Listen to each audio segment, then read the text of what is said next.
They're normally picking the winner of the next horse race or football match.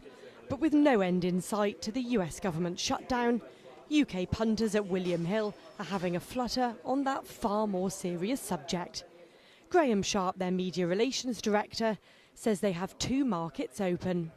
The first one is, when will the shutdown finally end? We decided to put the cut-off point at October the 16th.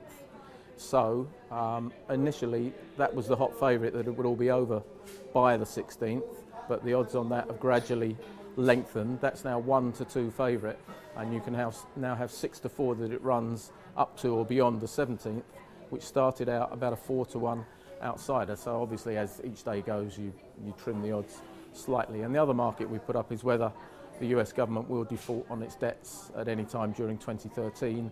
We're fairly confident that that won't happen. It's 1-4 about that, about that failing to happen, and 11-4 that they do have to default. Sporting bets still make up the majority of William Hill's business in its shops and online.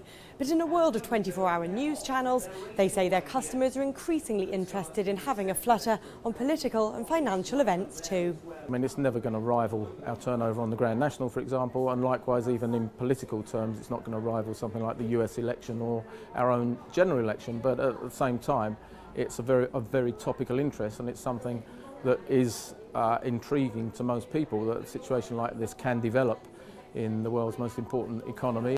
Lack of progress in the political deadlock has been playing on investors' minds.